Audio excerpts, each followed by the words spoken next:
So, welcome back to Lil. My name is Joe Miller. Joining me is Jat.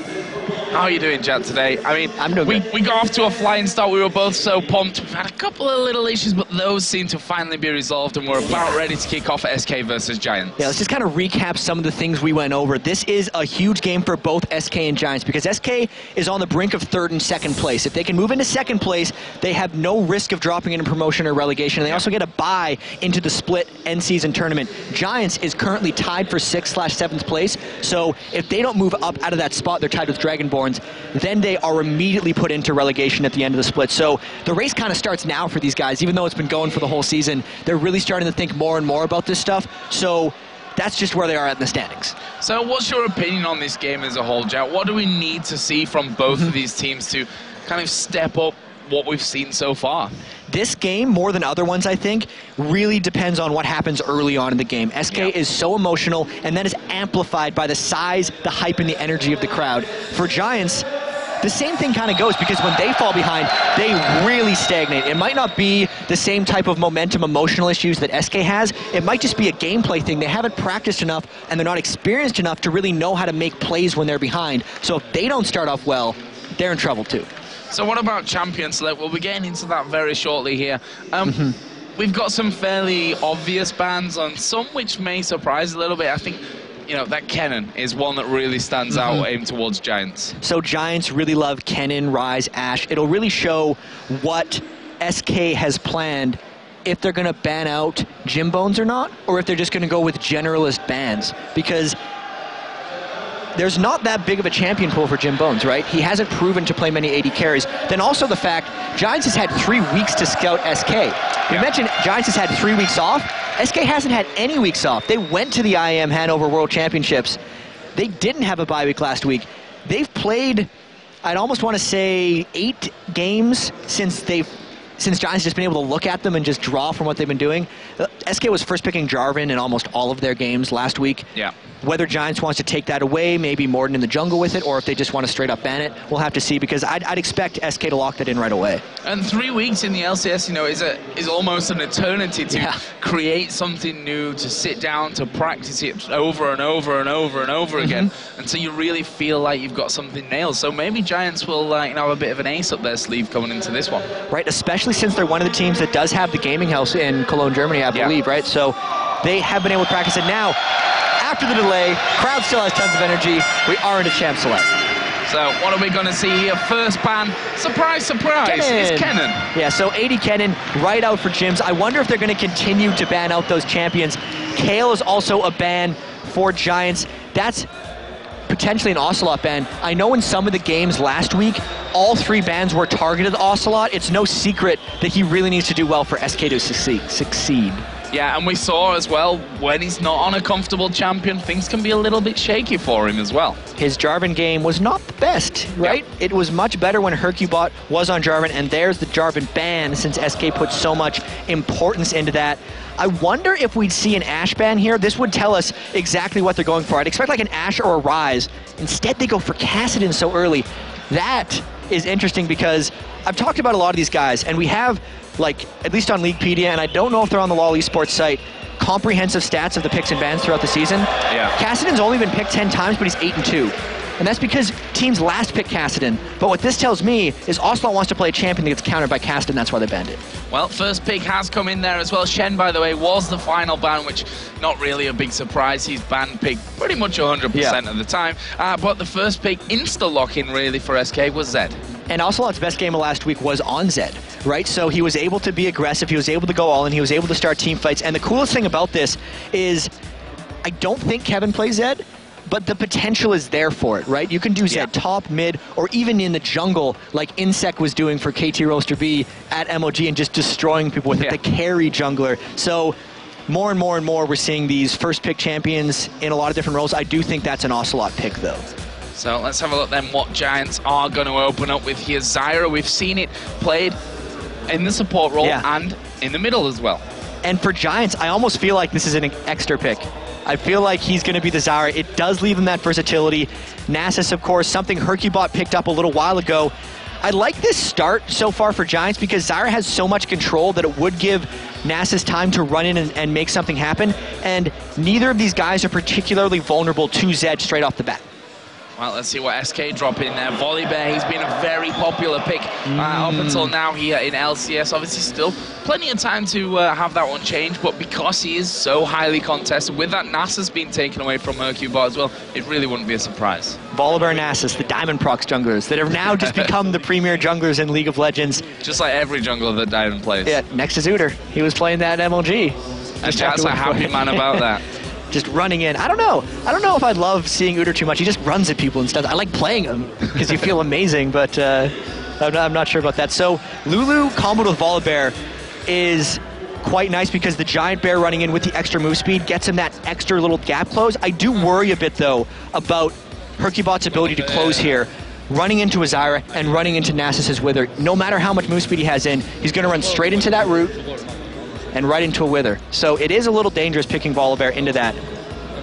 So what are they going to complement Zyra in? That's the great thing about a Zyra pick as well, so early on that it could be the support, it could be the middle. You can change your reactionary as you go along. Yeah, and with these picks from Giants, they don't know really what SK's got for an AD carry yet, but they do know about the Zed right now. So even though Jims wants to play Ashe, Ashe is just fodder for a Zed ultimate, right? She cannot get away. They need to make sure that during the 3 seconds of burst from Zed's ultimate, they can either peel or stop it from happening. So if they don't go with Trist, which they have, as soon as Zed ults on Trist, she can knock him straight back almost 1,000 units and make sure the damage can't fit in. So it blocked the Ashe pick with the Zed, but that might be why they went for the Trist. And the Kha'Zix also locked in there by Giants. Right, and that's just...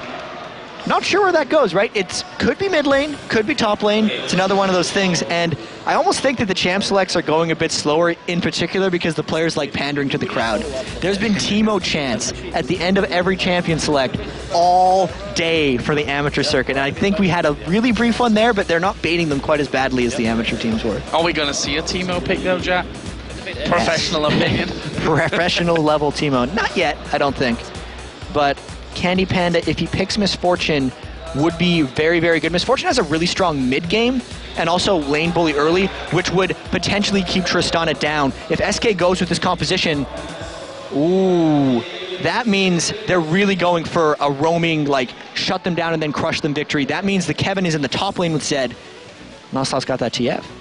Well, let's see what Giants have got to finish off with here, and then we'll figure out exactly where Kha'Zix is going to be, where Zyra is going to be, whether they'll go for a different champion here in the middle lane to either of those two and put Zyra in support at Kha'Zix then in the top lane.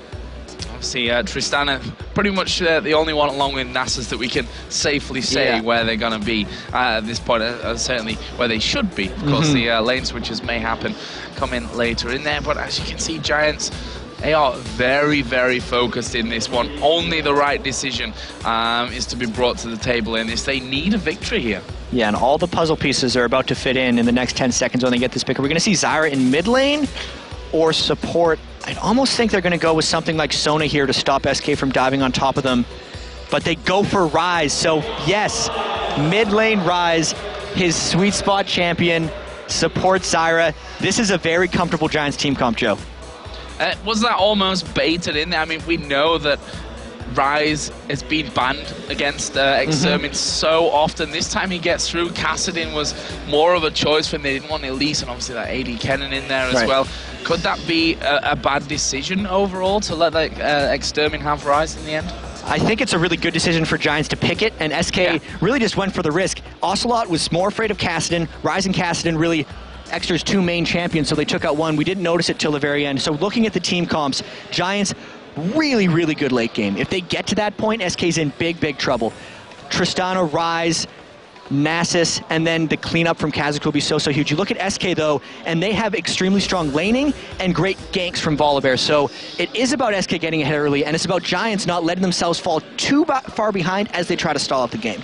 So, Jack, we've got the two lineups in here. In terms of, the favorability, who do you think overall here has that stronger lineup? Who's got their comfortable champions?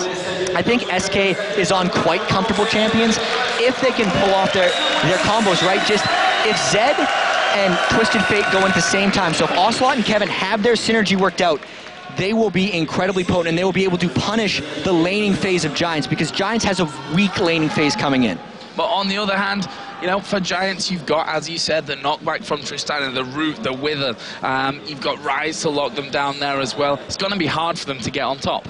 Absolutely, once the team fights start happening, if SK is not far ahead, it's big trouble, right? Trying to almost get into assassinate Tristana when you consider Zyra is the hardest champion in the game to dive on. We've seen many pros talk about this before. Tristana knocks back. Fans are going crazy. We're ready to go. Yeah, that can mean only one thing. SK Gaming versus Giants here. Our first game of the week 6 here of the European LCS, live from Lille, France. And chat, we've talked about the teams as a whole. Level 1, can we expect anything here? Which team's going to be stronger if anything does kick off? So Giants has a much more level 1 centric opening. They have 2 people who can start with Explorer wards, Exter and Babetta. Since Rise goes utility spec, he can fit in that stuff. They can get way more vision down for cheaper cost level 1, and also the root from Zyra is pretty much as potent as a gold card if you're looking over at SK. But it does look like Giants isn't going to do anything. Now it's really going to be all about finding vision of the jungler so that the lanes can play better. Well, let's see how this start goes down in the bottom lane. Misfortune is by the tri-bush, just waiting for that one. Nif just dispatching that ward into the bottom side brush there in the river. And neither team, as you said, the league position almost dictates that we won't see too much risk from either of these sides. They know how important this fixture can be for both of them. Babetta has just gone up the ramp there and put that one into the corner brush, but SK not really reacting to that one. They are sticking very, very standard. They've got Misfortune, Lulu looking like they're going to head down to start off the golems. You've got Volibear starting with the Wraith. Twisted Fate might help him out there, and Zed towards the top. Yeah, so as you say, the only thing that we did note, though, is SK put down a lot more wards. Despite having fewer wards, they put down more of them. So really, all of them extended their wards right away. And here's a delayed invade by Exter and Samix. Kevin's going to see it, but he's going to lose some of his jungle.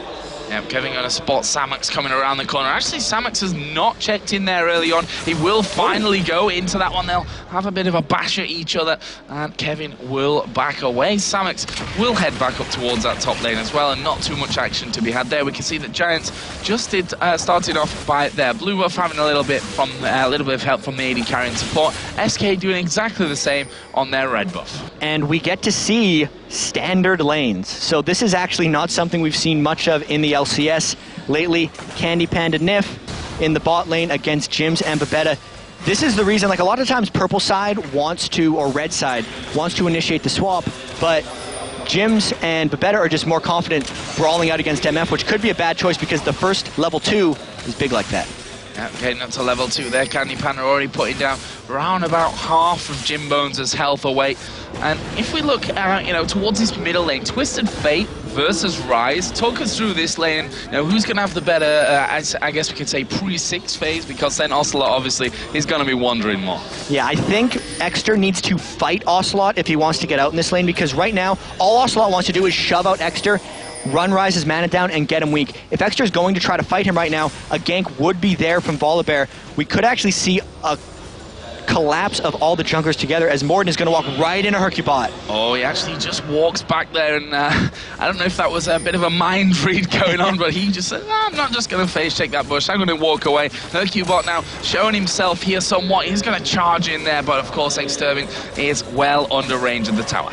I feel like Ocelot tipped their hand there because Morden was walking around and Ocelot made a play towards the brush where he was coming because he wanted to jump on him right away. That stopped Morden from going off and really tipped off Volibear's position without anyone ever seeing it. So bottom lane, as we can see here, Nif, Candy Panda on Lulu, and Misfortune up till now have a good lead in CS, but look at this in the top lane. Kevin going low, the Ignite is burning, couple more minion hits, and that is first blood coming out for Samus. And this is so huge because Kha'Zix's early laning phase isn't that amazing until he evolves his spikes. The fight from Kevin wasn't quite there. This is the difference. No, never mind. They both started with the red elixir. I thought they'd do that. They popped him all early. That was the difference in minion fights overall. He took so much minion damage from that. I wish I could see his death recap. Oh. That's not the sign that we were particularly looking forward to in this one. But hopefully that will be fixed. There we go. heart skips a beat a little bit there as Jimbone's actually going very low in this bottom lane. They're actually going to dive in on towards Candy Panda. Jimbone's nonetheless goes low. There's a flash in. Kill for Candy Panda. He goes down to Nasus, and now Nif trying his best to escape from this one. Morden keeping the slow. The root will land, but have they got the damage? No, they don't. That was just the aggression from SK coming out, and they collapsed at the right times. I'd say the loser for that is definitely Jim, since he died, didn't get experience, didn't get the minion kills, and since Candy Panda did pick up the kill, he's going to be an edge in that. You can see him already picking up the Vamp Scepter. That gives him a 500 gold edge in that lane particularly, and the overall gold is going for Giants, but that's big for SK's bottom lane. Okay, but actually he's going to be hanging around here. He was starting that recall off. Samex just leaping back towards that turret range, and Hercubot coming through. Samex, now he's already used that elixir. Will he come out? Will they be able to kill him even? I mean, Kha'Zix is hard to lock down any time of the day with that jump, and Hercubot leaves. And the fact that with the first blood he picked up that super early tier of the Goddess, the sustain that's going to come out from his W on Kha'Zix is so huge right now that it's going to be a tall task for Kevin. Kevin's actually went with a second Elixir of Fortitude just to survive that lane. Yeah, survival being the key for them, that's for sure. And we talked about that it might be Giants that have to survive into that late game to get things going, but things have kicked off nicely for them here. Tristana, round about half CS behind. Obviously, there was a kill for Misfortune earlier on. That's given the Vamp Scepter BF Sword boots compared to the BF Sword. Not the BF Sword. Wow, the Doran's Blade. I've had a week off, chat, so there we go. And a Doran's Blade and then boots for Tristana as well. I think the ward kills threw you off in that situation. Yeah, the cheers are back. Crowd's the cheering. The ward cheers are back. You're like, what's going on? How's going on? Oh, it's the wards. Yeah. It's a tradition that started, went away, and apparently has come back again. But you're absolutely right about the state of this game. Giants opening up this well is huge for them. Really, if Samex continues dominating that top lane, and basically if Jims can survive this bottom lane against Candy Panda with the item disadvantage and the level disadvantage, then Giants will be looking super good. Right now in this bottom lane, Misfortune is still holding that strong CS lead. Actually, Volibear coming around the side here. Is there a ward down? Yes, there is. Volibear walking over the top of that one, and Tristana Zyra just backing away. Middle lane in terms of CS is just a 5 difference between Twisted Fate and Rise. But one thing that we need to point out now is that Ocelot has hit level 6 and will be making his presence felt. The strange thing is, though, Ocelot's 6, but he's not shoving. He's so worried about Extra's potential just flash Rune Prison and the Nasus ganks, since he's a little low on ward coverage right now. He's not able to push up and then go and gank. Ocelot will need to get ward coverage and probably a blue buff if he wants to make something happen, because he has to shove out the lane in order to go and gank. Top lane, Zed, got killed earlier on there, Kevin. And he is, as such, 12 CS behind currently, plus that 1 kill to 1 death. Plus, I forgot to add in there, 2 level difference as well. That can make a real big impact, especially if Nasus decides to get involved in this top lane. Yeah, and Zed, when he hits level 6, usually has that power spike, but he's fallen so terribly far behind here that that level 6 threat from Zed just doesn't exist right now for him.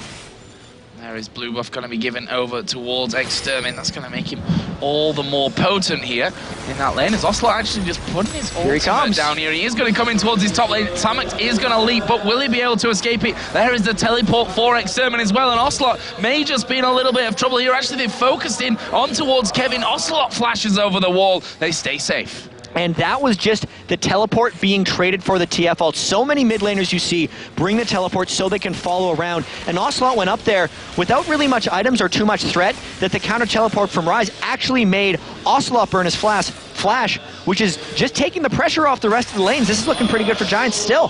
Well, there was a bullet time down in the bottom. Jimbone's actually managing to tuck himself against the wall to avoid most of that damage, but he's having a hard time here really facing up to Candy Panda. As you said, Misfortune is a bully early game. She's got a strong mid game as well, and Tristana, she's going to get stronger and stronger as things go on, but it's a case of damage limitation, I think, for Jim Bones at this stage.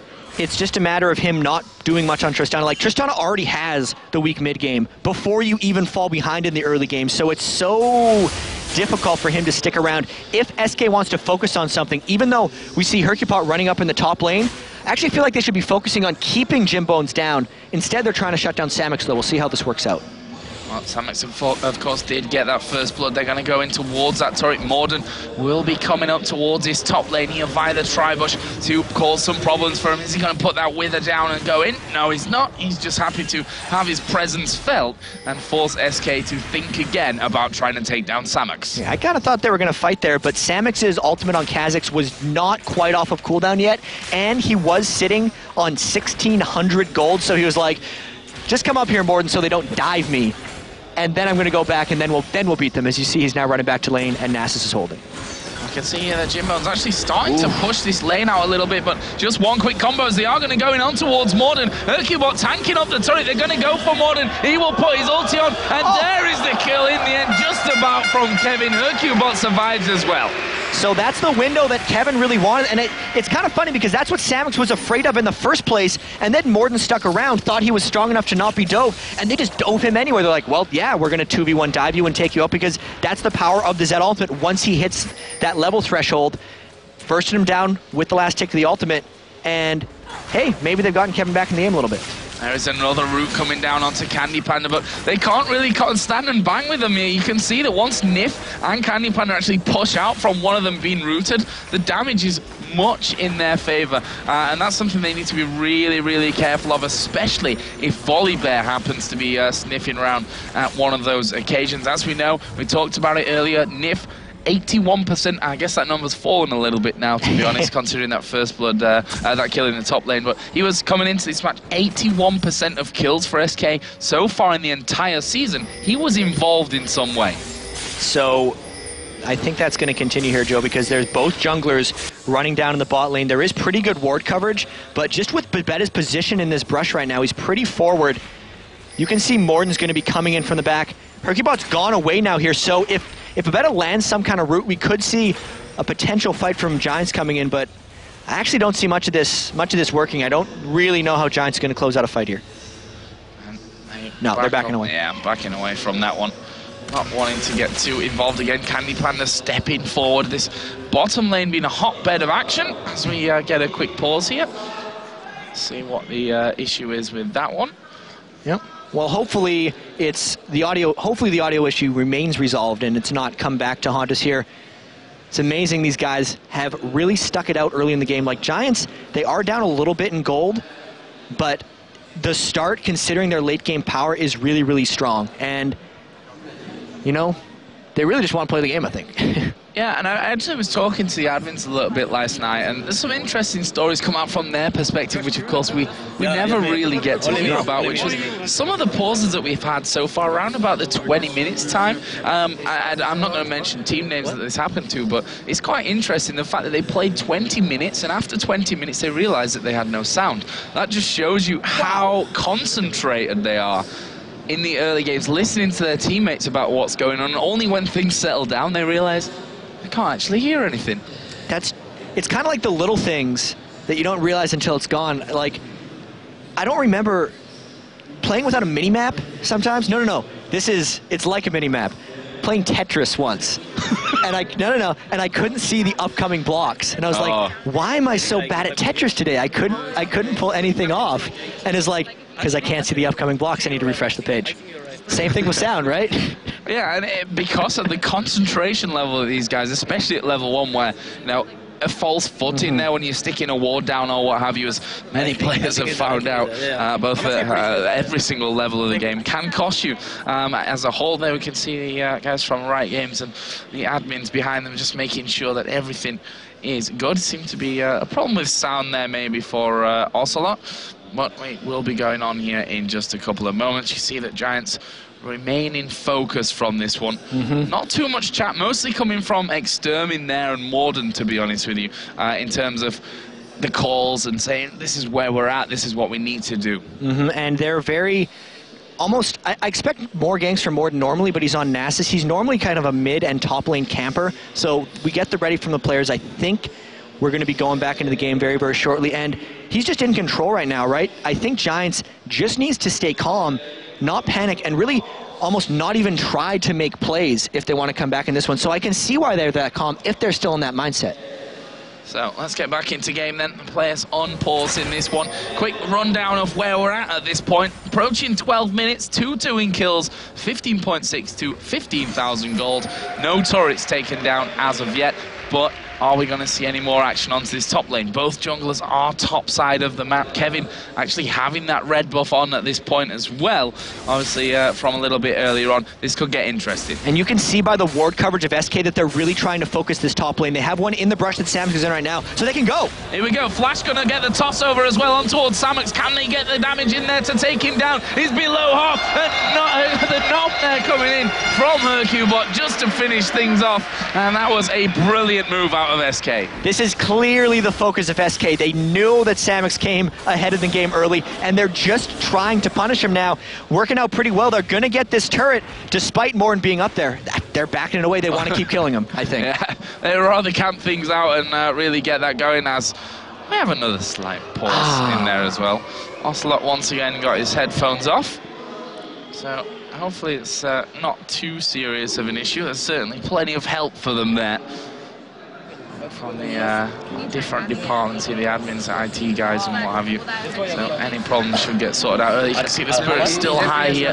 Kevin and Hercubot having a chat and a laugh about things. Candy Panda and Nif, their usual chilled self there on the end, just kind of sat there waiting. Well, they played for so long together. I mean, there was the on and off for SK, well, for Candy Panda and Nif, but in the Season 1 finals in DreamHack season, I think in 2010, they were the bottom lane for Game.be. Yeah.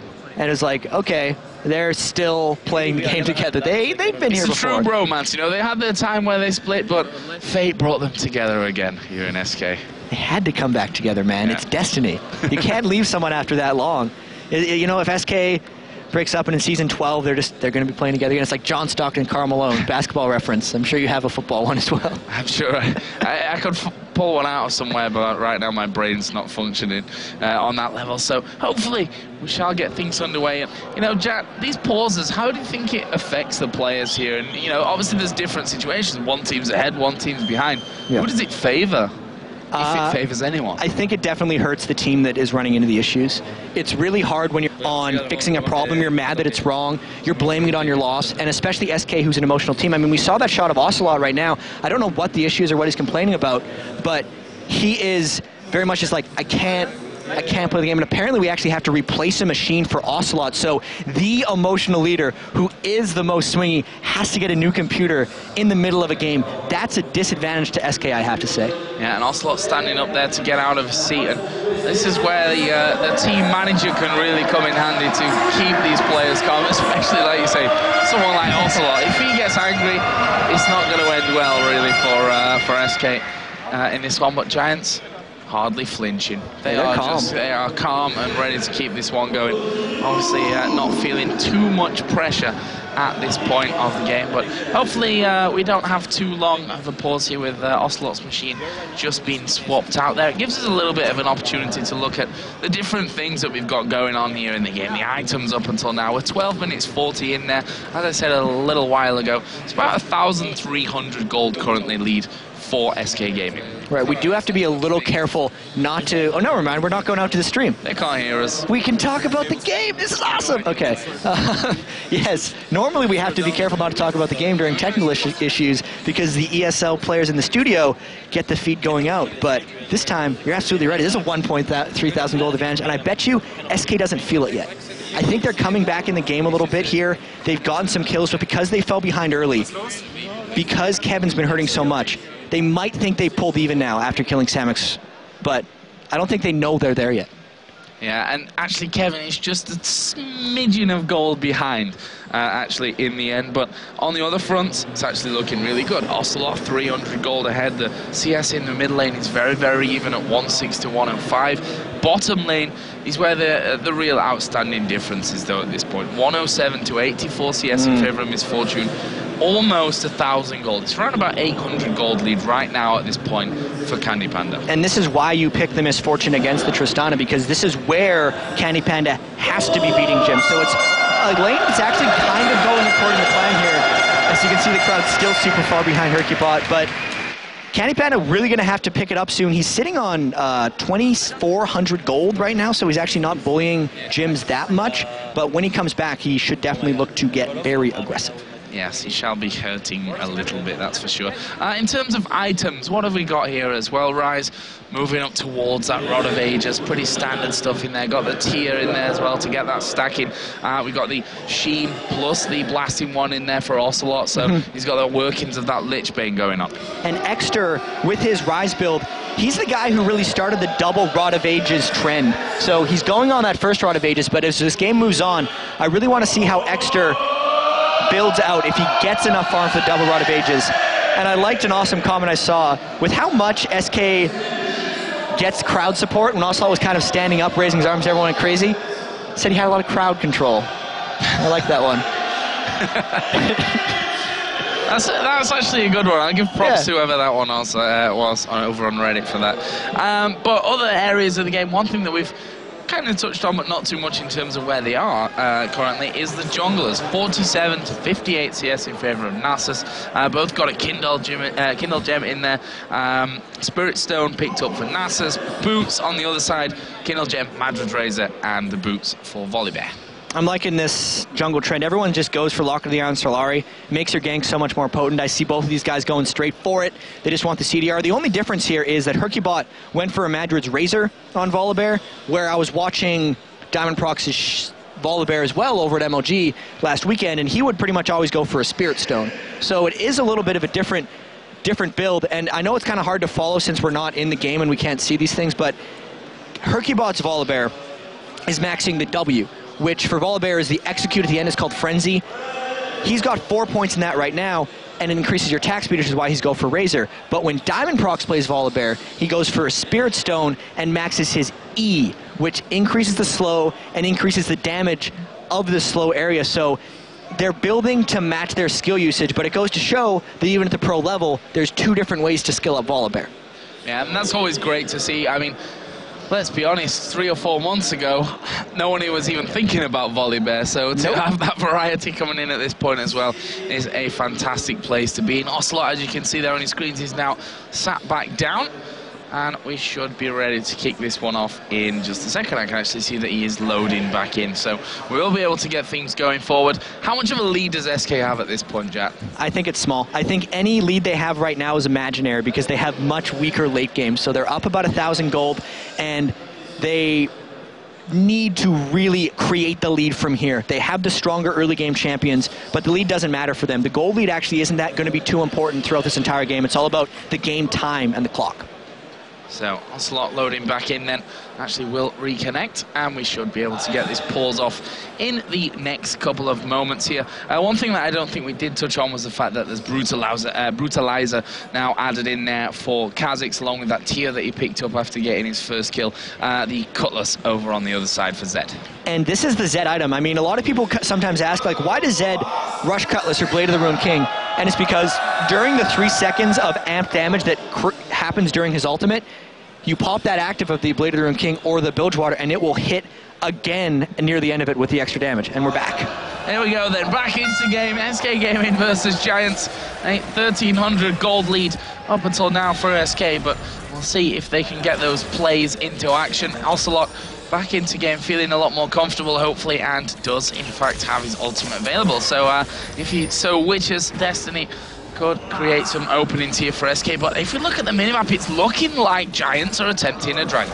And it doesn't look like SK is in position to get this one. Kevin realized his lane was missing. He's collapsing down now. Ocelot might pop his ult for vision, but I don't think SK is going to fight this. This is a free dragon for Giants, and it's going to even out the gold lead close. It's only 500 different now. And that is a big step for Giants as well, being behind on gold, albeit a little bit. They know that their late game is stronger, so if they can keep up or even have a slight gold lead or maybe even a slight disadvantage is not even a problem for them there, that they are the ones that are going to be in control. Another blue buff going to be given over here to Extermin. He'll get himself back into that middle lane. It's still a tiny amount behind. And this top lane here is so much attention by SK. I'm really surprised SK didn't take the turret earlier. They need to accelerate this game. They're probably going to kill Samux again. They have a potential 3-man gank, and they need to because Kevin has actually went for his 3rd red elixir of the game. So that's 750 gold into consumable items. Probably getting the turret here as Samux gives it away. X7 there was just chasing Ocelot through the middle. Ocelot not really wanting to get involved in that one. And talk to us a little bit about that. I mean, 750 gold, like you said, on these elixirs. How much does that damage him moving forward in terms of his, his end game build? It all depends on what he does now, right? Like, if he gets 750 golds worth of objectives and pressure onto Samux, it's worth it. But with just the turret, yes, that's 750 gold for the team. They're probably getting that anyway. Unless he gets way ahead, it's not worth it. And here's the gank by Ocelot. He couldn't make it in all the way, though. It might just be a red buff steal. Yeah, they're going for that red buff. It's going to be picked up in the end by Hercule, but he will smite that one away and say thank you very much. You can come to your own conclusions, I guess, where the destiny really was needed in the end, but better to secure it, I suppose. Yeah, and Ocelot's been itching to use that ultimate. He's actually not gotten much freedom from Exter throughout any of this. He's not shoving the lane very well.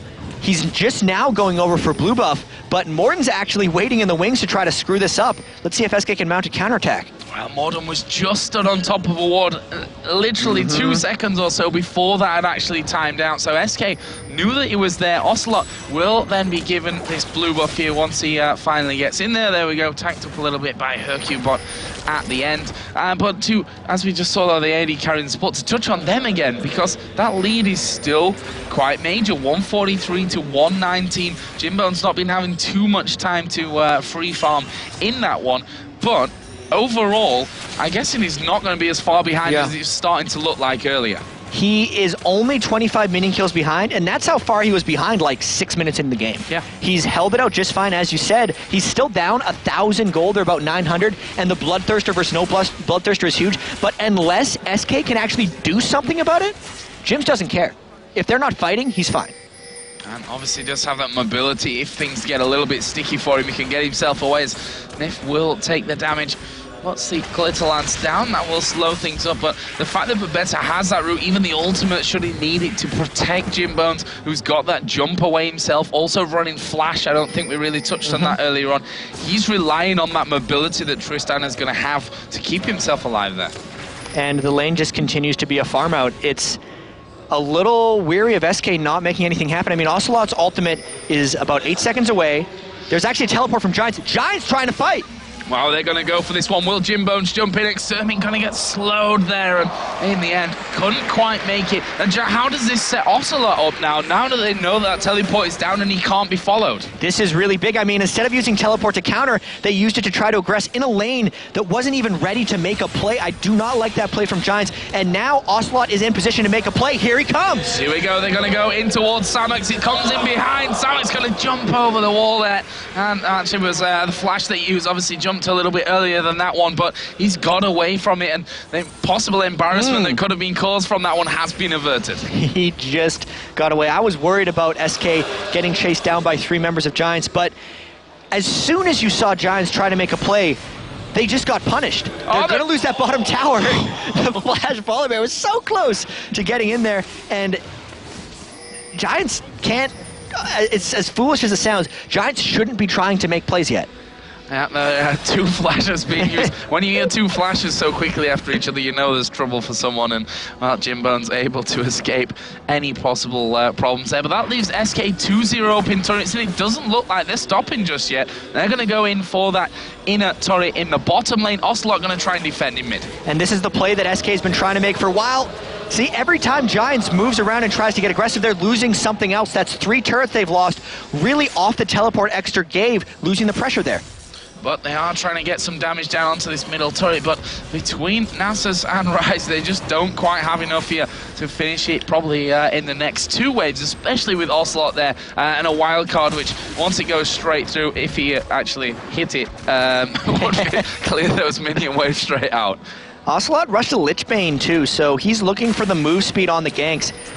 He's not worried about team fighting at all at this point. Lichbane is definitely his gank-centric item, wants more pop once he goes in initially, and definitely, you know, more move speed in the lane to be free to ganks.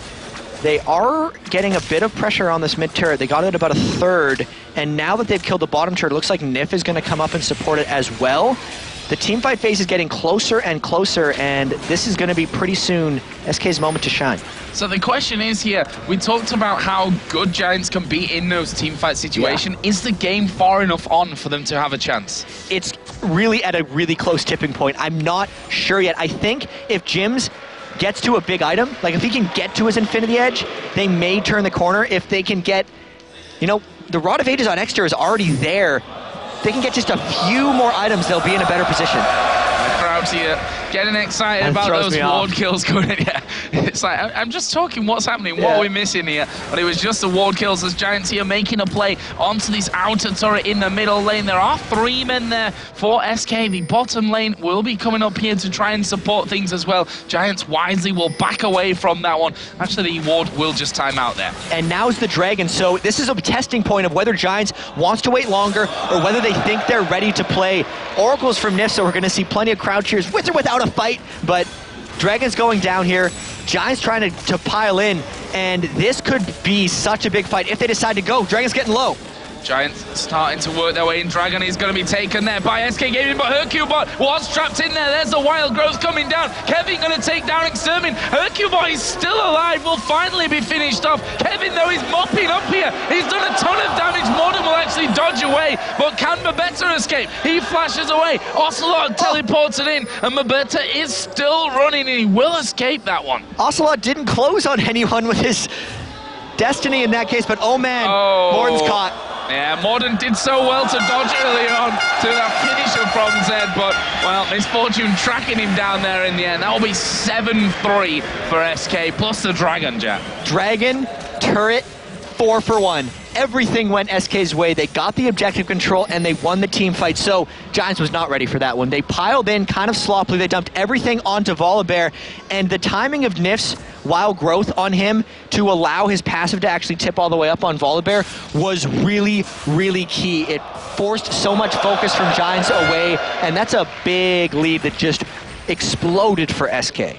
Yeah, that's exactly what Giants didn't need, I think we can say, at this point of the game. Jimbone's going to be looking to get as much farm as he can in there. Actually going for that Infinity Edge first. He had the Bloodthirst of the Vampiric Scepter in there, but decided after that Pickaxe plus the Crit Cloak and headed up towards that Infinity Edge. Afterwards, what else do we have? Samox has got the Black Cleaver now in there as well. So the Black Cleaver will be pretty good for them, but Jims isn't ready to take that yet as the wards. I'm going to kill myself. No, at some point, I don't know what I'm going to do about these wards, but the Black Cleaver will help Tristana. Once Jims gets some items, I almost feel like he should have went with something other than Black Cleaver early because the group shred isn't helping their team damage too much, and they're going to have to find a way to deal with the sea of wards that SK's purchased from the base. Look at all the green in their inventories. SK's going to be looking for a Baron Force, I think, pretty soon because they know how badly they won the last team fight, and they know the timing windows of this game actually quite well. So I expect that sea of wards is going to see up the red jungle of Giants, and we're going to see SK try to make a play somewhere. Yeah, and that's the problem that they really have right now is a lack of wards compared to SK's multitude of them. Both teams do have an Oracle in play, but, well, if there's nothing for Nif to take down, then SK have already got the advantage in that position. He's headed over towards the blue buff now. He's going to be clearing out. Wait for it. That's a lot of energy. Yeah. These guys need to see some more action, I think. We need to get them tired out. Here we go, and we are going to get them going in. Oh, the bullet time will rip straight through Mabetta. Everything working out perfectly there for SK Gaming. And, well, that was an easy kill. There's no safety in Giants jungle anymore. There's too many wards out from SK. There's too much control coming through from Nif's Oracles. And now we might see the Baron play or just a slow push because they've exploded this to an 8,000 gold advantage. They have the items like Bloodthirst or Black Cleaver is what Candy Panda wants to land a really clutch bullet time in the next team fight, even though he has just used in that last fight, but they don't care. They're pushing up mid lane, Joe. And that was perfectly in position as well. We can definitely say maybe a little bit of overkill to kill off Azira in the end, but that works out too, as they are probably going to have this turret away. Yes, they will. Lichbane certainly helping out on that front, and SK going to simply head up towards the top lane. Kevin has had it pushed out this whole time. Rest of the team will join. Giants can't really stand and fight it. Giants just not ready. They just got Infinity Edge on Gyms, but they're not even in position. Another turret should fall to SK here, but Giants might try to initiate. Their whole team's not here, though. They've gone in towards Kevin. Wild Growth comes down, but he is actually going to stay alive. Just about finally finished off by Kha'Zix, who will jump away, and that will be a kill for a kill, but they've lost the tower. Tower for a 1-for-1, especially killing Samix, is kind of good. SK Oracle's expired on Nif, so they have a false sense of confidence here. They don't know they're on top of war, but they're ready to turn something around. Well, they're actually starting to push in a little bit forward. Look at this Extermin going to TP in the back there with the Home Guard boots on. He gets flung over by Hercule, but going to get polymorphed up as well. He may die before they get a kill. He will. Here comes Jimbones jumping in. He is destroyed. Will finally go down. Ocelot going to TP forward there. He goes in. Stun card onto Babetta, who will also die. Ocelot picks that one up, and it's quick kills coming out. Look at the roar from the crowd. That is amazing. 3 for 0 from SK. Just saw your face. Wow. It sounded like a steam train coming through the building there. That was insane stuff. The crowd here definitely on fire today. And SK, you know, they're not far behind either. 12 for 4 up in this one. 10,000 gold lead. I think the question now would be, what, if anything, can Giants do at this stage, Jack? It's a matter of the stall being too long. They have to wait for SK to make a mistake, but with all the outer turrets down, the next potential point of contention is Baron, and they're already 11,000 gold down, losing every team fight. They pretty much have to turtle up their inhibitor turrets and hope SK overdives them. I'd almost say they have to give up Baron unless they pull off something miraculous, or they should group as 5 and just go for a fight, hoping SK's not there. Well, we're going to find out here. Nif with a second Oracle on there as Kevin going up towards the blue buff. Didn't really get hurt too much from that little bit of an attack that came out from Jimbones, and that's not a good sign. He's got Infinity Edge in there, got the Zeal coming out as well. And now Morden actually in a lot of trouble here, getting caught somewhat out. Ocelot is still charging forward into him, but they've taken half of his health without Morden really even realizing what had happened to him there. Kevin is pushing the bottom lane out, which of course doesn't have an inner turret on it. SK have got full control of the jungle as well here. And SK's definitely winding up for a Baron play here. I saw them after they got Morden low in the mid lane. The double pings went out right to where those 2 SK wards are, and those are the 2 ward spots you put if you're going to go to a Baron, because those are the pretty much only 2 approach shots that anyone can take on you at Baron. So Giants knows those wards are down, knows Nif just cleared things out. They know their own jungler is low and out of position, and SK's going for Baron. Well, Kevin is not there, of course. He's pushing that bottom lane out here. Tristana is going to go away, and actually Kevin's going to go straight in on towards Jimbones. He will jump away, but will it be enough? Uses his ultimate, and he's gone. Curse splat, I think is one of the ways of saying it. Zed does that to people sometimes, and there's no armor on Jim. So those 3 red elixirs that Kevin picked up, I think he's on number 4 right now, are worth it, because the team picked up enough of an advantage. He got rid of his poor early game, and now he's crushing. Yeah, and even Morden in there can't really deal with things. Got the Kindle Gem in there, and you know, got decent defensive items. Obviously, nothing really major still at this one, just bits and bats working up. But still, he takes a lot of damage from Kevin at this stage. There's half of the inhibitor turret going down, and SK, to be honest, can probably tank it. Oh, Kevin is still pushing this bottom lane as well. And it's just the split push now. Giants doesn't have an answer. If they go in 4v4, they lose. If they fight someone with Kevin, they lose. They're trapped. They kind of need to go in, but I don't think they have a winning play here. Well, Kevin has taken down that turret, has backed away from it, and SK all rotating around the outer walls of the base. Are they going to go straight in and try and pick up that inhibitor? SK will probably be quite happy to have a fight in that position as well, with the Baron buff running up. The ultis across the board are available here for SK Gaming as well. Well, the question is, will they make the move? Will they go for it? It's probably a case of, you know, that stun card landing when someone steps a step too far. And it looks like Giants is just kind of giving it away. They need to jump in and fight. Otherwise, SK is going to get this next. I almost expect them to go now. Here we go. Flashing from Hercule, but Wild Growth goes on to it. Bullet time comes across them all as well. They're very, very low here as Samix will be focused. Can he be killed off? Ocelot is actually going to be using his ultimate in here. He comes in at the backside of Samix, who flashes over the wall, and the wild cards come through. Don't quite get the damage, but Kevin is chasing down here. He wants more kills, but meanwhile, the rest of SK are just going for the towers. Volley Bear coming in in as well. Samus is still running away. He's still being chased. There is the bear, and he will be finished off by Hercubot. Even though it was a little sloppy for SK, they got the job done. They 2-for-1 fought. They got an inhibitor. They actually ran back before they got the second, but they're so comfortably in the lead, and they've got the leading turrets out of the way. They can go back pretty much whenever they want.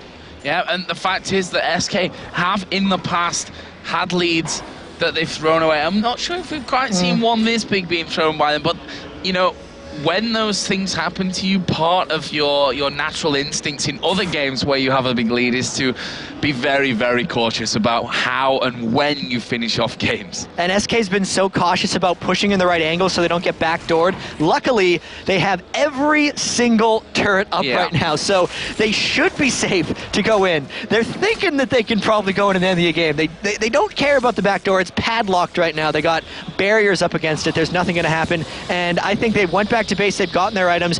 Candypan actually went a little defensive with the Giants belt here. Ocelot's had a good, solid game on Twisted Fate. Kevin finished off his Black Cleaver, so the shred is immense against Giants, who hasn't even been able to build really any defensive items. They've been so worried about the offensive items that they're just going to get blown up right now in these team fights. I think inhibitor number 2 will go down in the middle. If SK doesn't win a fight there, they're going to peel for inhibitor number 3.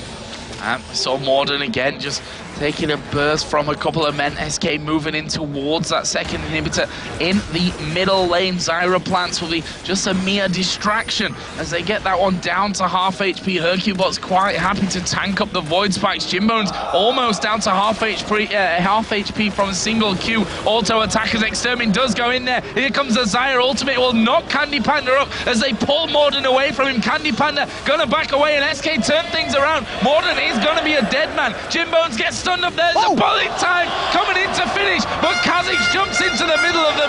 Not for long though, he is destroyed. The Wild Growth was on Candy Panda as well. That will be a 3-for-0, and SK could well finish things off here, and SK will finish it off. The surrender comes in, and that was a much needed victory. Ocelot and Hercubot on their feet. The fans were behind them, and it was a real strong performance in the end from SK. Despite the delays, despite Ocelot having to deal with technical issues, they came through strong. Not a single death from him there, so they kept their heads about them. The emotions are back for SK. Gonna try to carry this momentum through. Big win for them. Well, a very, very solid win indeed. We're going to go over to our analysis desk where Jason is waiting with Aranea. Thank you, Joe and Jet, and that was an exciting game. As you're still hearing the crowd just roar away at SK, cheering on Hercubot, which is their hometown favorite right now. It was amazing crowd. I'm listening like every time they were casting Joe and Jet, it was the crowd all the time shouting. We could not even hear anything there.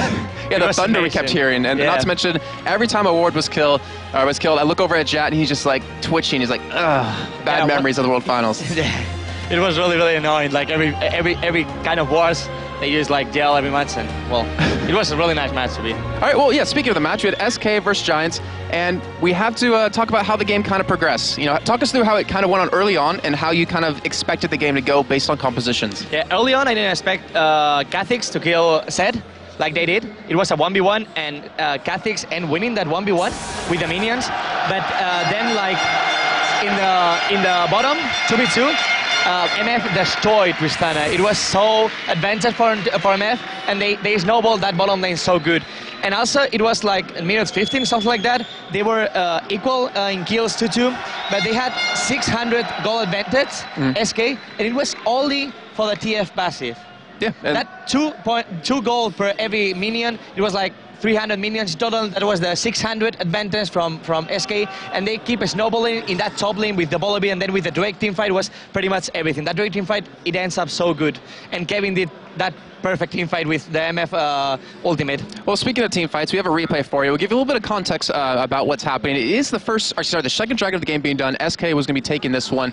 It's 20 minutes in, 3-2 in favor of SK, and can kind of walk us through how this is going to go. Well, SK went pretty much just for the Drake. They were doing the Drake, and Giants tried to counter the Drake with a team fight. They were kind of late because they got the Drake already, Bolivar, and then they got Bolivar, and then jumped all to Bolivar. They focused Bolivar, Lulu, ultimate Bolivar, and Bolivar still the passive. And we see how MF one-shot extra with the ultimate. He just one-shotted, and now Kevin is going to one-shot Jim Bones with the ultimate.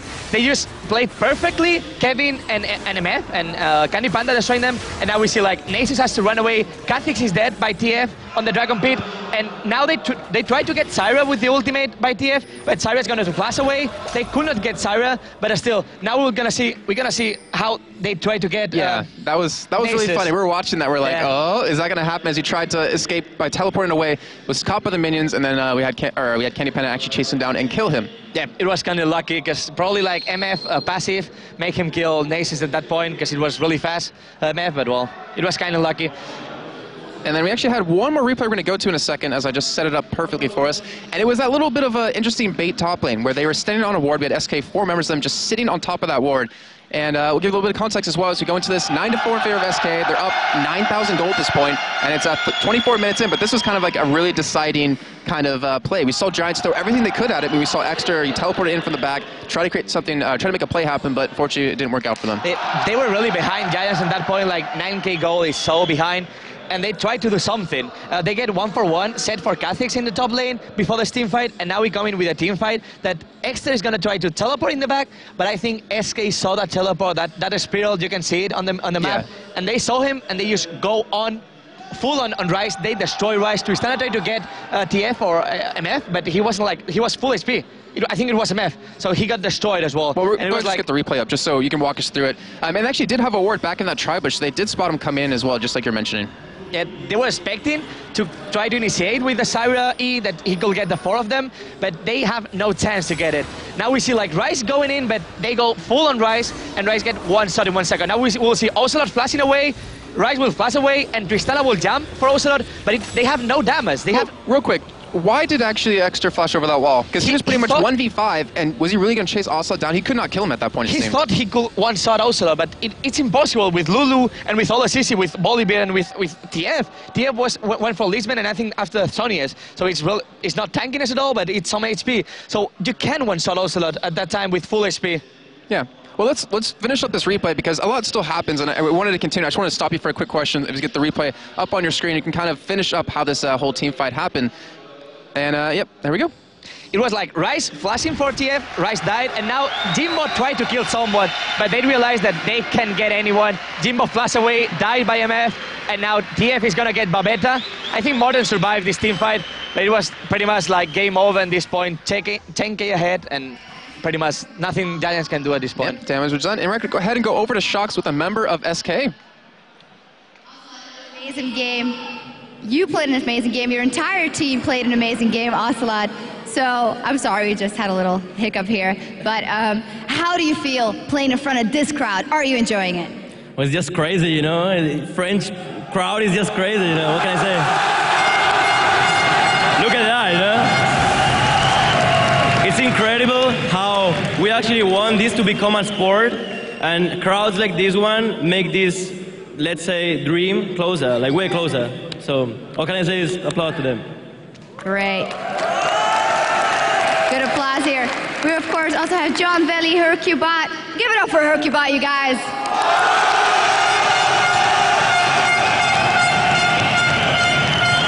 All right. John, I'm going to ask you a question in French later on, but first off, we saw standard lanes. Does that make your job as jungler easier, or does it not really matter to you?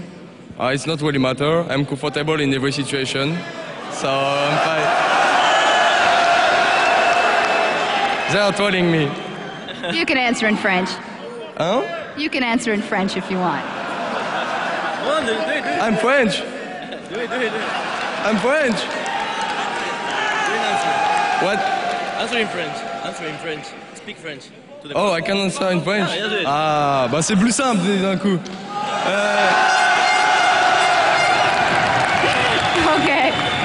So, Ocelot, you didn't ban Ryze out and thought that would be a threat, but you handled him fine. How did that go?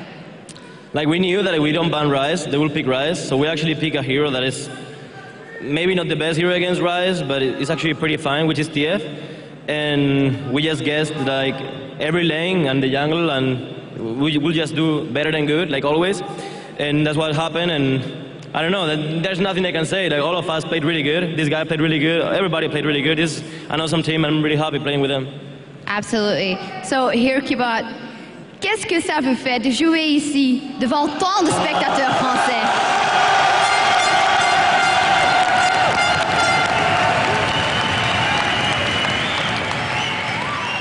Ça me fait super plaisir de jouer devant mon public. Ça fait longtemps qu'on attendait un événement en France, et puis on l'a, et puis regardez, tous les gens ils sont là, non?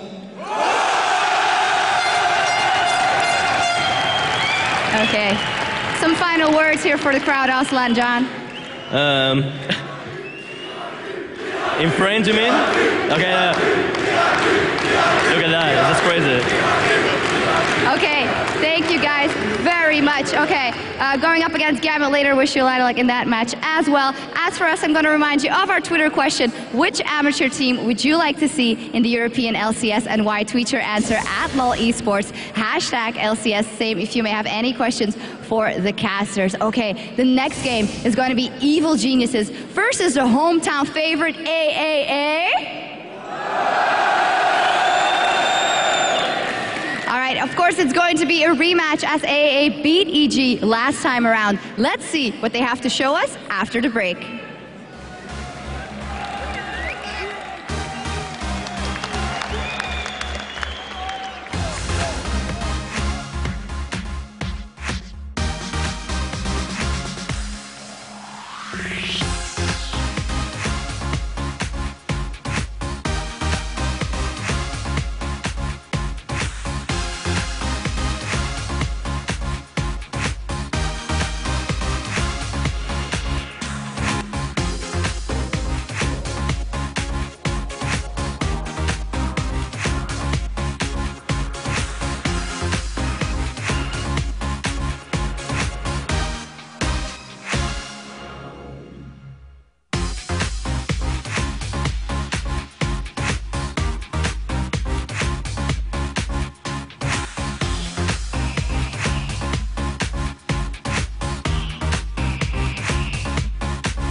Coming into LCS, we had a lot of expectations on us because we were one of the top 4 of Season 2.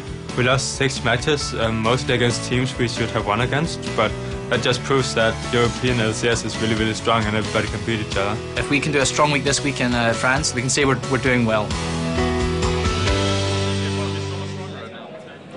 Welcome back. Coming up, it's going to be Against All Authority versus EG, and both of these teams are looking to move up in the standings as the season pushes on. And this week, we actually had a chance to talk to all of the teams about what it means to be on top and how all the teams are pushing to make it there.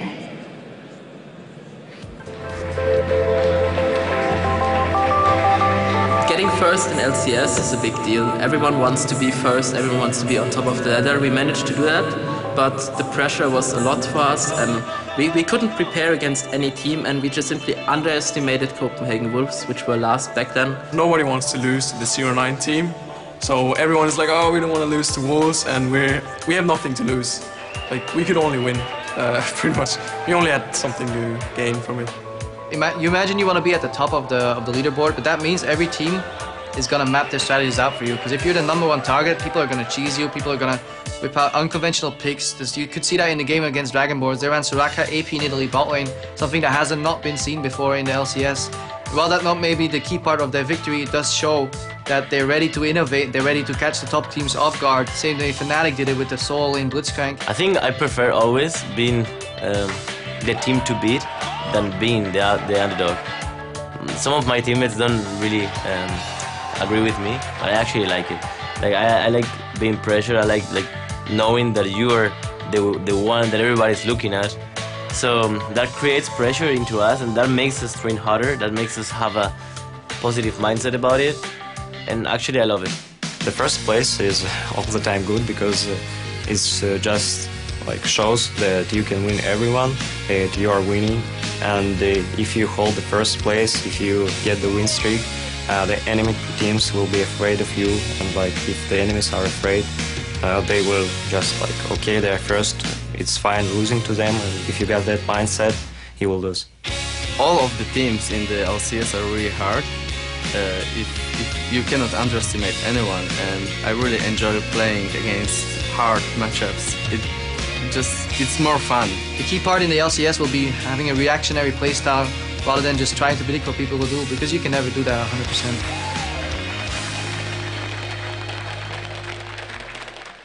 All right, it is high time to introduce our teams here, and we're going to start off with the blue team. I think you know them. Give it up for Against All Authority.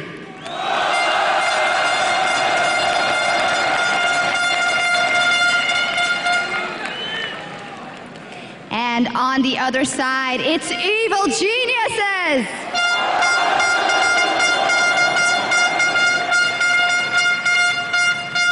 This is going to be a big one. As I said, AA looking forward to beating EG again. But EG, will they let them? We're going to find out in just a second. So let's get over to our commentators. Take it away, guys.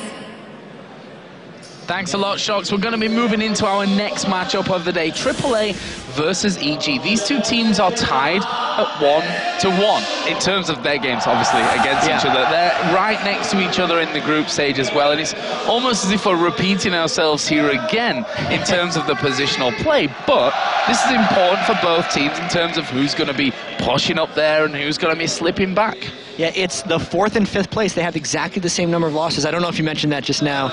I think you didn't, but EG came in the season with such high hopes and expectations, right? Like, they just haven't met them. They're 8-7.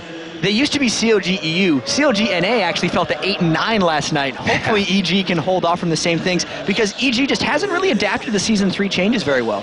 I know Froggen had a super extended interview as well where he was saying our style of play just doesn't work anymore, right? Their old farm out, be very cautious, let Froggen kind of be a Nivy and make plays isn't as big, so they have to experiment with a lot of new stuff, and they have been doing that. It's just a matter of finding the right thing for them. So what about Against All Authority? Because their start to the season was a lot rockier, I think we can call it, than what we saw out of EG, who have not really had the best last few weeks, but they at least started out strong here. Against All Authority, they've kind of been up and down in terms of their results until now. Yeah, AAA had a really good week last week. I remember when I was preparing for the trip out here to do the 2 weeks of LCS, I was trying to look back at Against All Authorities matches, and I was trying to see like trends in their picks and bans or anything consistent that they were doing, and it's like they were running completely contradictory compositions sometimes. One day they'd do like a full engage comp, and then they'd be a poke comp, and then they'd be, here's a laning comp, and now here's a late game comp, and it's like, I don't think they know what they're doing, is what I was thinking. I was talking to him, was like, yeah, I don't think they do either, but they're finding their way now, right? Like last week they were really strong.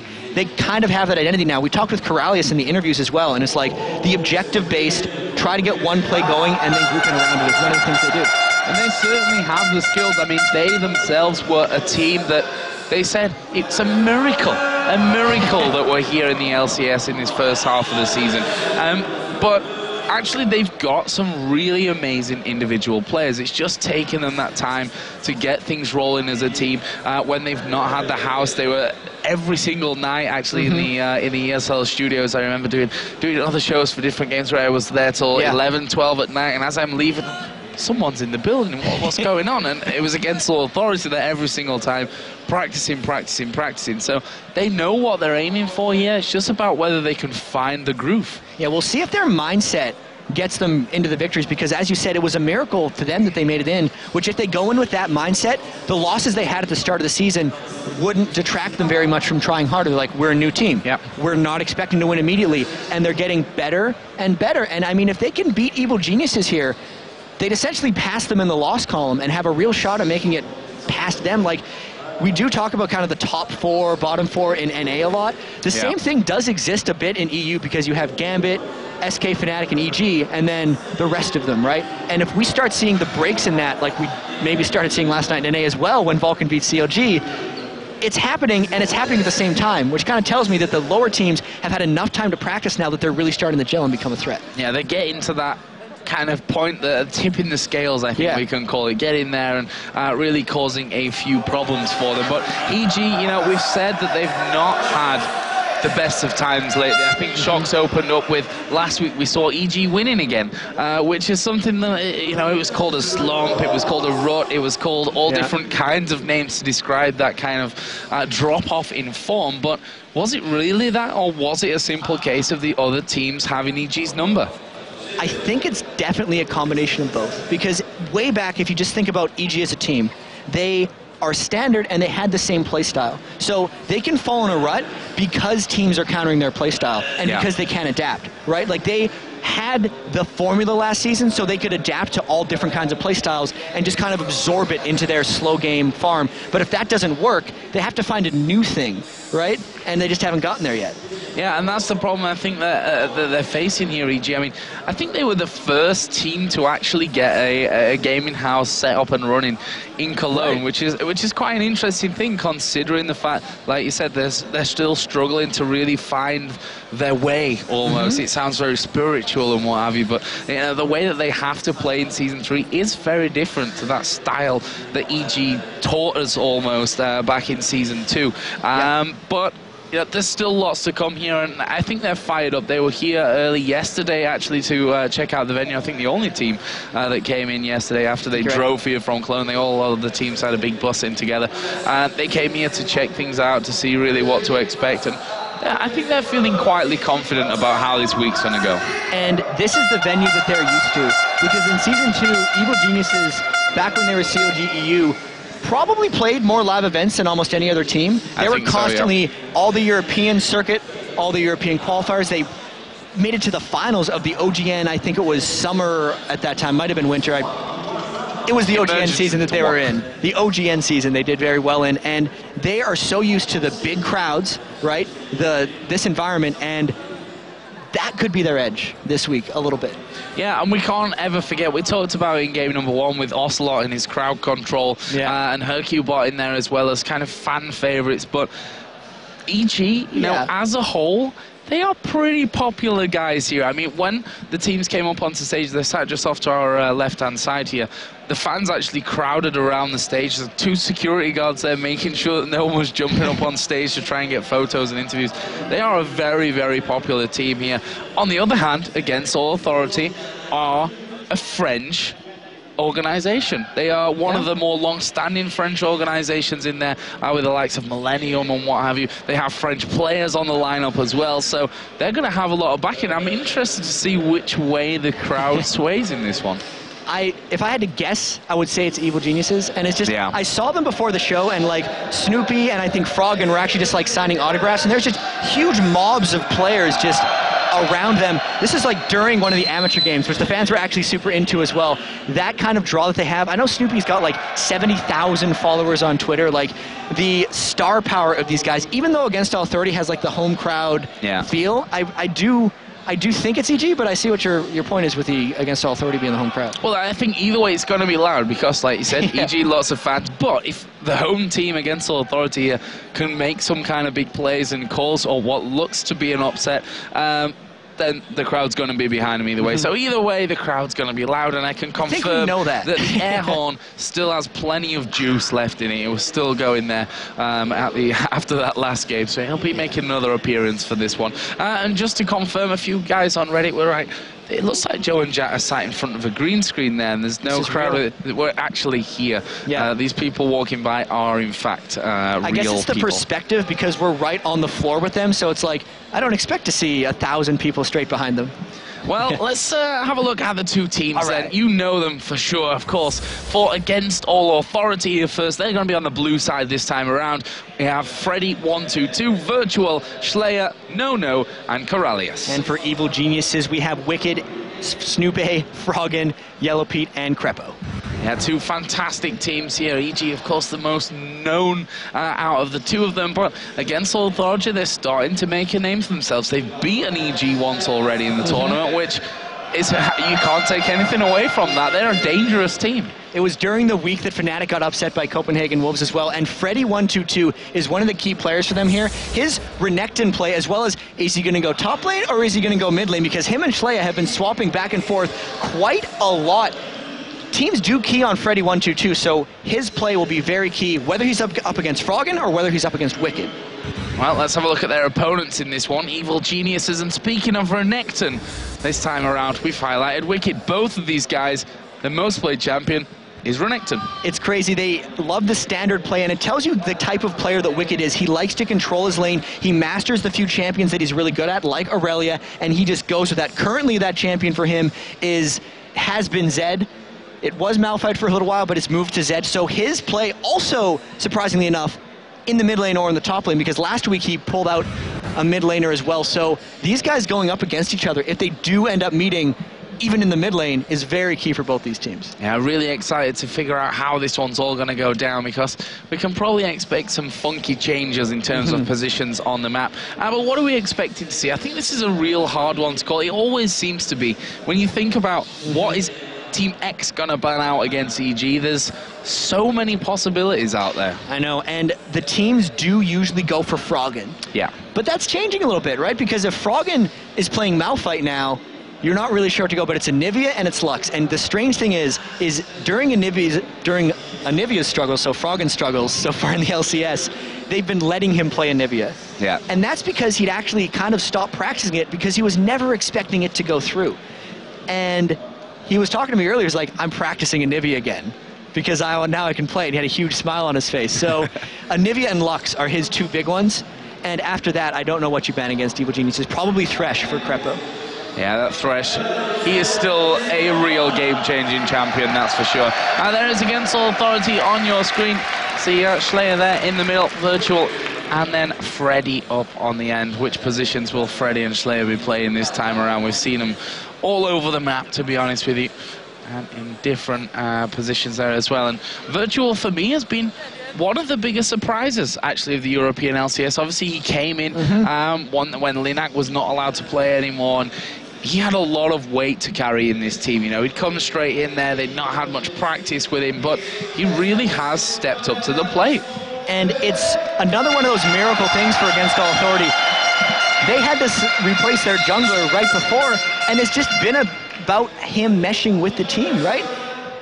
Yes, these guys are very good players, but none of them, maybe aside from Schleyer, were like super known as super top players in the European community, but because their team play is coming together, they're fighting for fourth place.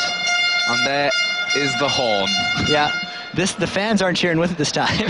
I'm like, wondering if he's got more than one bottle of compressed air to keep us entertained throughout the weekend. I'm sure he will have. There you can see the EG guys, their manager behind them. Yeah, it looks like they may have some slight issues as well. We should be able to get underway real quick here, but we will get word to you guys what is going on in these situations. But listen to that crowd. We've been sitting here long time between the games. They still got the energy. They've got the energy. I do know what they have breakfast for breakfast in France, because I've had it here as well. And well, it gives you plenty of energy, that's for sure. And these guys, you know, they're here. It just shows the passion that we have all over Europe. It doesn't seem to matter where we go in the world. We see amazing crowds all over the place, and I think that's just a big testament to, you know, the passion of all you guys out there, to the fans of League of Legends as a game. Yeah, League of Legends fans everywhere are super passionate and super loud, and for some reason, the fans in France always come out the loudest from my memory, right? I don't know why. It was Tales of the Lane, crazy loud. There's only like 500 or 600 people that crammed into this kind of old theater arena and made it shake. And slightly fear for my life a little bit with it falling down. And then here, it was like a rumble of a train flying in. This is a great acoustic arena too, the Zenith Arena. I think it's normally like a theater for shows and stuff. It's not really a sports arena, but it suits so well for what we're doing here that the sound just carries so perfectly. Yeah, this is a concert arena. The likes of Rolling Stones, for example, have played here in the past. So no, this is a big venue, and well, it doesn't get more packed than filling every seat, I suppose. So we can be happy with that. We're going to get a bit of a Mexican wave going here, I think. There we go, all the way around. And obviously the French commentators here going out to the main stage, trying to tire them out, I think, so that they can hear so that we can hear each other talk over the cheers. Well, this will be the 7th game of the day, and they don't look tired at all. I think they're going to outlast us, to be honest. I think they'll still be cheering for more when we're ready to get there and get to sleep. There is No, of course, who always got a big smile on his face, and I think none more so than when he's on home soil here with fans behind him. We are, of course, just waiting for Evil Geniuses to get into our game again. Soul Authority are already in there and ready. They have been for a little while as well. I hear there's sound issues for Evil Geniuses, so unfortunately in the acoustically awesome Zenith Arena, there's sound issues. Yeah, it's quite ironic really, because it sounds brilliant, and I think that might be part of the problem in there, that, you know, sound cancelling headsets, they only block a certain amount of sound. Right, like they work so well. Like, it doesn't matter how great your headset's in, or if they're piping in the sound from your microphone, they're going to hear the crowd's vibrations and their cheers. So that's actually one of the biggest things. The first time Ward Kills got cheered for was during the World Playoffs in an EG game, actually, and Crepo was freaking out when he felt the vibrations from the crowd. He's like, what are we missing? What's going on? Like, everyone on their team speaker, not team speaker, just their voice comm, was like, stop. Because they thought that they were like going towards a ward or going towards 5 men in their brush, and there's like, why are they so excited? And it took until after the game to be like, oh, they were cheering for wards. But it's a really hard thing to adapt to, because you hear a cheer, you immediately start looking around and trying to figure out what's happening. And, you know, it's tough. There's the no smile coming in. Really awesome guy. And there's a guy with a Gangplank orange on his nose. Find all kinds of adaptations for them, that's for sure. Crowd actually got fed plenty of Riot swag as well in the break there. I think the stage managers almost got dragged into the crowd there when they're trying to throw stuff out. People grabbing for as much stuff as they possibly can. But against Soul Authority, not much chatter going on between them. It's a case of trying to focus in up and, you know, having that game plan ready to go to. Yeah, and if we talk about AA a little bit more, it's really just the objective-based play style that at least Corralius was talking about with us earlier. It's almost an excuse for Sona players as... Okay, I'm going to stop talking. We got to listen to this. I hope that comes across. I hope that comes across as well, because that actually shakes the floor. That is people just banging their feet on the ground.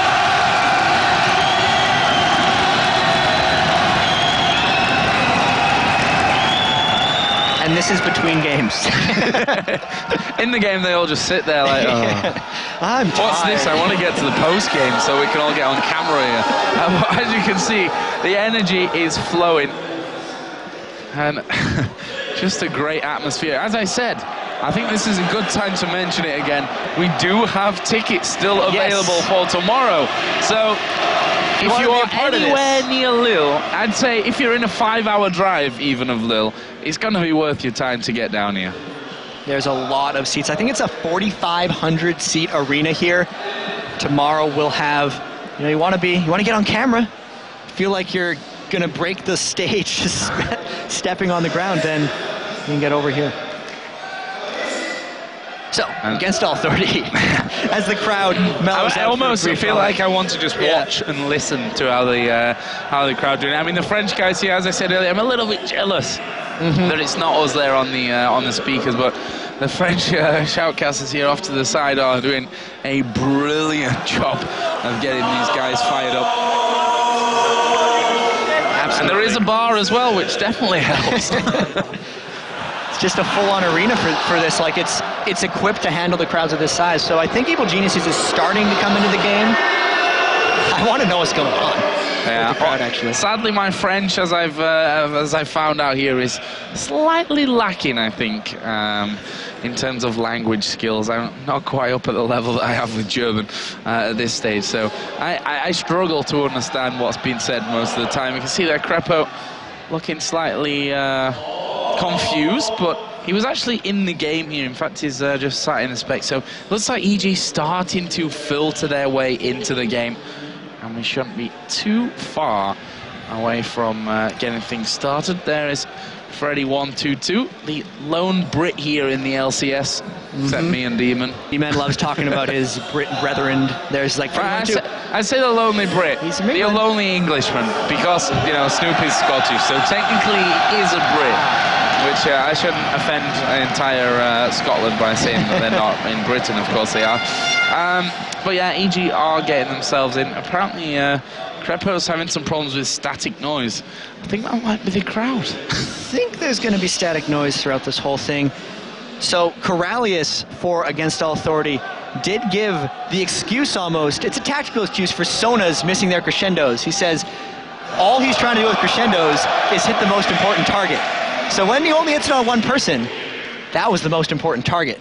But it is a difference of play for him. So in this game, if he ends up picking Sona, which he's picked in like 85% of his games, I think he's only not played it like 3 times in all of the LCS. We'll see if he gets the whole team in his crescendos or if he just goes for 1 or 2 people.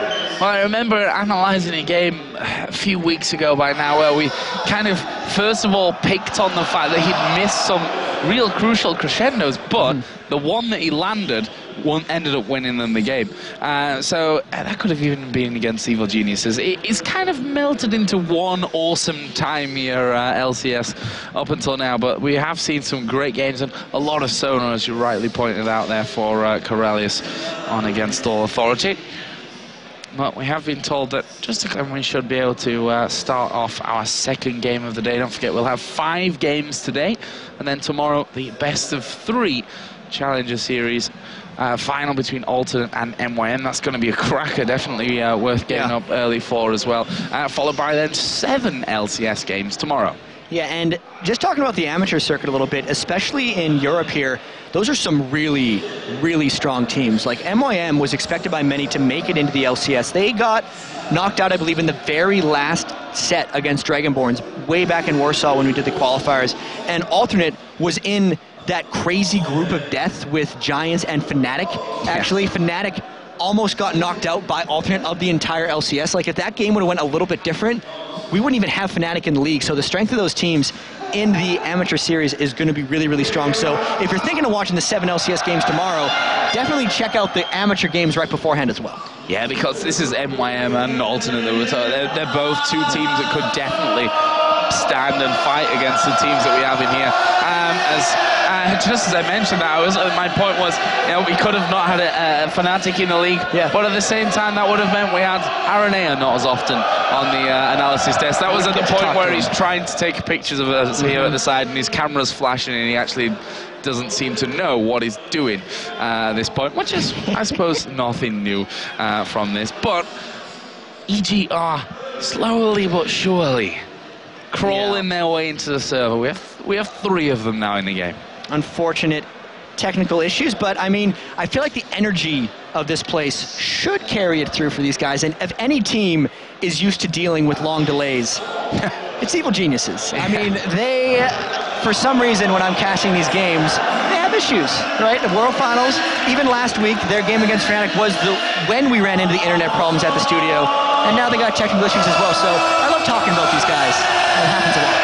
Yeah, they definitely know what they're going with. There you see a full picture of the crowd from somewhere above our head, I think, here at the side of the stage. Where do they have all these cameras? And they've hidden them up in the dark corners of the arena, I think. But he gives some great shots. There is the earthquake of hammering feet.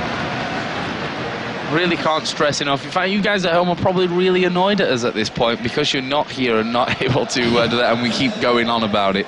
So we'll stop doing that for now. We'll let you experience it for yourselves.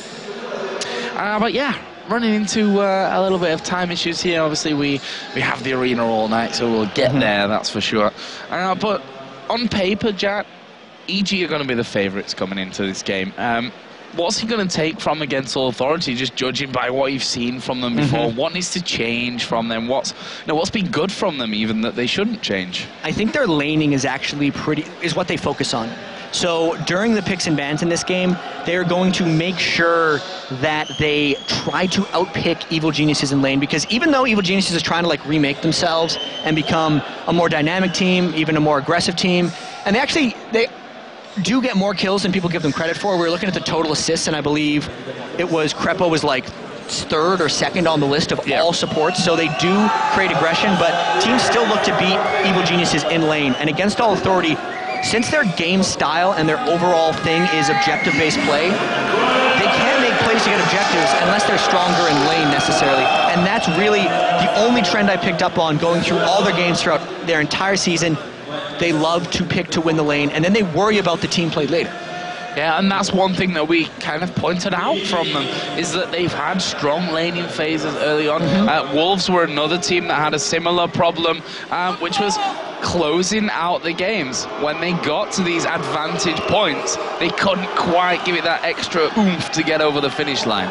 They need to get that. I mean, that's something that comes with time, too. So the experienced teams know how to end games and know how to come back, but it could just be the fact that they're focusing so hard on the lanes that even if they have great team play, the comp's just not there, Joe. So, guys, we're going to be going to a quick break here, but when we come back, hopefully everything will be ready, and we'll be coming back with EG versus AAA.